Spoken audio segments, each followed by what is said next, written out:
Hello दोस्तों। आज मैं उस विशेष विषय पर चर्चा कर रहा हूँ जिसके जाने बिना हम कभी भी अपने जीवन को समझ नहीं पाएंगे। आज हम अपने अस्तित्व के लिए अति महत्वपूर्ण सूक्ष्म शरीर पर चर्चा करेंगे, जिसे हम प्राणिक शरीर से भी संबोधित करते हैं। हमारे स्थूल भौतिक शरीर, जिसे हम अन्नमय कोश भी कहते हैं, के अंदर हमारा प्राणमय कोश होता है। यही हमारा प्राणिक शरीर है, जिसमें उपस्थित प्राण की शक्ति द्वारा ही हमारा अस्तित्व, चेतना और क्रियाशीलता बनी रहती है। अतः कृपया इसे सही से समझने के लिए एकाग्रता और जागरूकता के साथ पूरा वीडियो अंत तक सुने, तभी आपको लाभ अवश्य प्राप्त होगा। दोस्तों, हमारा मानव शरीर 5 तत्वों पृथ्वी, जल, अग्नि, वायु और आकाश से मिलकर बना है। योग शास्त्र के अनुसार हमारे भौतिक स्थूल शरीर के अंदर एक सूक्ष्म शरीर होता है, जिसे हम प्राणमय कोश भी कहते हैं।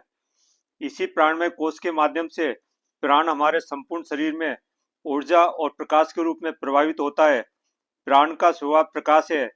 इसी सूक्ष्म शरीर को हम प्राणिक शरीर या इथरिक बॉडी के नाम से भी संबोधित करते हैं। वैसे शरीर में प्राण तत्व एक ही है, लेकिन प्राण की कार्यप्रणाली को समझने हेतु इसे अलग अलग नामों से उनकी उपयोगिता और कार्य के आधार पर विभाजित किया गया है। प्राणी हमारे अस्तित्व और संपूर्ण जीवन का आधार तथा मूल तत्व हैं। इस प्राण की ऊर्जा शक्ति द्वारा ही संपूर्ण शरीर के प्रत्येक अंग सही तरीके से कार्य करने की क्षमता प्राप्त कर पाते हैं। प्राण तत्व की उपस्थिति या अनुपस्थिति के आधार पर ही हम सजीव या निर्जीव का भेद कर सकते हैं। हर सजीव प्राणी में प्राण तत्व अवश्य प्रभावित होता रहता है, जिसके कारण प्राणी में गतिशीलता बनी रहती है। प्राण के 3 मुख्य स्रोत सूर्य, पृथ्वी और ब्रह्मांड हैं। इन्हीं के माध्यम से हर प्राणी भोजन, वायु, जल और सूर्य के प्रकाश के रूप में प्राण को ग्रहण करता है। शरीर की जटिल प्रणाली को बनाए रखने के लिए संपूर्ण शरीर में प्राणों का निरंतर प्रभावित होना नितांत अनिवार्य है। सूक्ष्म ऊर्जा चैनलों के माध्यम से शरीर के अलग अलग अंगों में प्रभावित होता रहता है। इन्हीं ऊर्जा चैनलों को हम नाड़ी कहते हैं। हमारे मानव शरीर में नाड़ी तंत्र है, जो हमारी 3 मुख्य नाड़ी ईड़ा, पिंगला और सुषुम्ना के साथ सभी अन्य नाड़ियां जुड़ी होती हैं। हमारे शरीर में 72,000 नाड़ियां हैं, जो हमारी इन 3 मुख्य नाड़ियों ईड़ा, पिंगला और सुषुम्ना से जुड़ी होती हैं।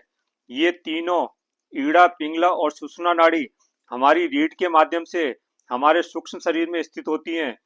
ईड़ा और पिंगला नाड़ियां चक्र रूप में एक दूसरे को क्रॉस करती हैं, जिसे सुषुम्ना नाड़ी बीच में से बहती हुई ऊपर की ओर गति करती है। ये तीनों नाड़ियां जिन केंद्रों पर अलग अलग 7 जगह मिलती हैं, इन्हें ही हम 7 चक्रों के रूप में जानते हैं।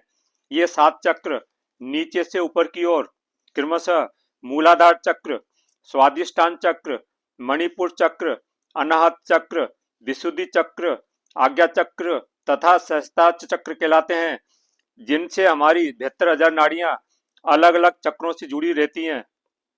जब ऊर्जा का प्रवाह सुषुम्ना नाड़ी के द्वारा इन 7 चक्रों में होता है, तो इन अलग अलग चक्रों पर प्राप्त ऊर्जा अन्य सभी संबंधित नाड़ियों में भी वितरित होती है। इसी तरह ही हमारे संपूर्ण शरीर में ऊर्जा का प्रवाह निरंतर अलग अलग नाड़ियों के माध्यम से होता रहता है। जो प्राण वायु हम श्वास लेकर ब्रह्मांड से अंदर ग्रहण करते हैं, वही आगे चलकर प्राण ऊर्जा में परिवर्तित होकर इन 7 चक्रों के माध्यम से इनसे जुड़ी अलग अलग नाड़ियों में प्रभावित होती रहती है। हमारे शरीर में प्राण ऊर्जा का प्रवाह संतुलित होना आवश्यक है, अन्यथा कई प्रकार के रोग शरीर में उत्पन्न हो सकते हैं। अतः शरीर में प्राण ऊर्जा का प्रवाह कैसा है तथा इनकी महत्वपूर्ण गतिविधियों को समझने के लिए हमारे ज्ञानी महापुरुषों, योगियों ने प्राण को 5 प्रकार की वायु में विभाजित किया था। इन्हें ही हम पंच प्राण भी कहते हैं। ये पंच प्राण प्राण वायु, अपान वायु, समान वायु, उदाहरण वायु और व्यान वायु हैं। इनमें पहला प्राण वायु है। इसे हम प्राण या महाप्राण भी कहते हैं। इसका स्थान हमारी गर्दन और कंठ के मूल से हृदय की पसली तक होता है, अर्थात विशुद्धि चक्र से अनाहत चक्र तक प्राणवायु का नियंत्रण रहता है। प्राणवायु हमारे हृदय की कार्यप्रणाली, हमारी श्वसन प्रणाली तथा संपूर्ण श्वसन तंत्र को संचालित और नियंत्रित करने में मुख्य भूमिका निभाती है। इसके साथ ही पाचन क्रिया में भी सहयोगी होती है। भोजन को निकलने की प्रक्रिया प्राणवायु के कारण ही संभव हो पाता है। प्राणवायु में असंतुलन होने पर मनुष्य को हृदय संबंधी दिक्कतें आ सकती हैं।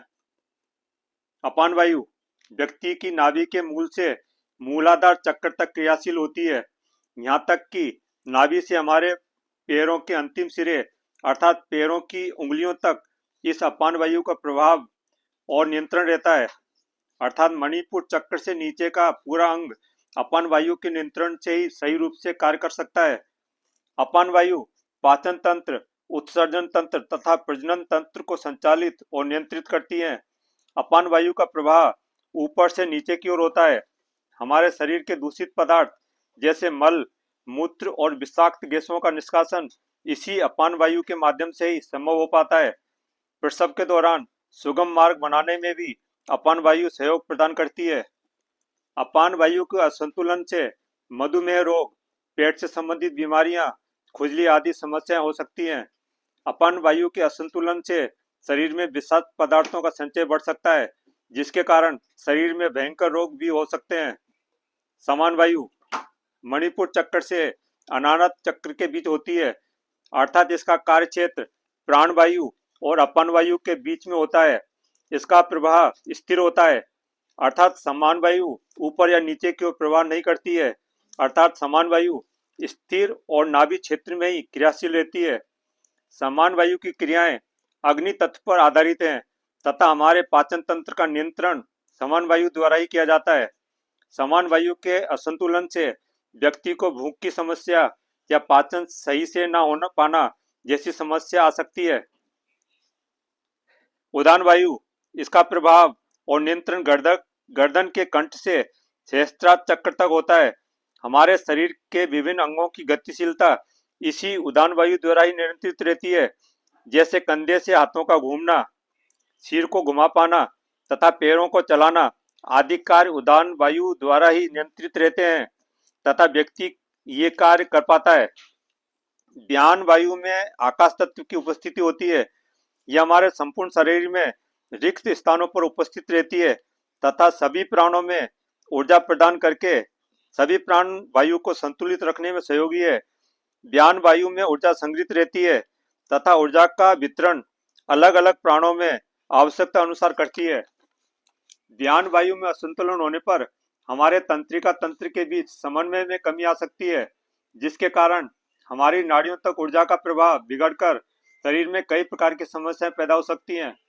दोस्तों, इन 5 मुख्य प्राणों के अलावा 5 उप प्राण हैं, जो कि नाग, कूर्म, कृकल, देवदत्त और धनंजय होते हैं।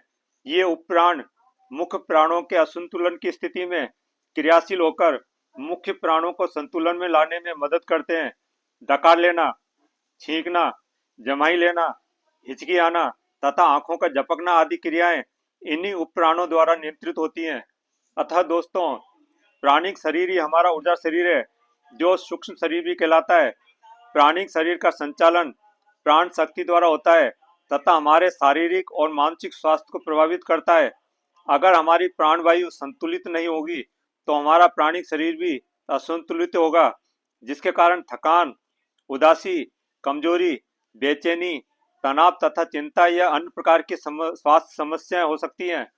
अतः हमें सजगता के साथ ध्यान, योग और प्राणायाम करके अपने प्राणिक शरीर को संतुलित रखना अनिवार्य है। तभी हम पूर्णतः स्वस्थ, प्रसन्नचित्त तथा प्रगतिशील रह सकते हैं। प्राणिक शरीर ही हमारे जीवन, स्वास्थ्य और प्रगति का आधार है। इसी के कारण हमारी सांसें नियंत्रित रहती हैं तथा प्राणिक शरीर के माध्यम से ही हमारे शरीर में प्राण और प्राण ऊर्जा का संचार हो पाता है, जिसके कारण हमारे मन, मस्तिष्क, शरीर और चेतना को ऊर्जा प्रदान होती है। एक शक्तिशाली प्राणिक शरीर ही हमें जीवन शक्ति, ऊर्जा, निडरता, समृद्धि और पूर्ण स्वास्थ्य प्रदान करता है। दोस्तों, मुझे पूर्ण विश्वास है कि बातें आपको समझ आई हैं, लेकिन यह पूर्णतः तभी समझ आ सकती हैं जब आप उन्हें सूक्ष्मता के साथ स्वयं के अनुभव के साथ परखेंगे। अतः वीडियो को हर तथ्य को पुनः सुने तथा स्वयं से तुलना करें, तभी आप प्राणों के रहस्य तथा अपने सूक्ष्म शरीर को पूर्णतः समझ पाएंगे। अंत तक जुड़े रहने के लिए धन्यवाद। मुझे पूर्ण विश्वास है कि जानकारी आपकी उन्नति में सहायक सिद्ध होंगी। मैं एक ही वीडियो के माध्यम से पूर्ण जानकारी समय सीमा के कारण नहीं दे पाया हूँ। मैं कोशिश करूंगा कि शीघ्र ही नेक्स्ट वीडियो इस पर बनाऊं ताकि आपको पूर्ण लाभ प्राप्त हो। अतः चैनल को लाइक और सब्सक्राइब अवश्य करें तथा साथ ही बेल बटन क्लिक करके ऑल सेलेक्ट करें, तभी सही समय पर उपयोगी वीडियो के नोटिफिकेशन प्राप्त होते रहेंगे। अगर कोई समस्या या सुझाव हो तो कमेंट अवश्य करें। मैं कोशिश करूंगा कि रिप्लाई करके या वीडियो बनाकर आपको सहयोग करूं। All the best.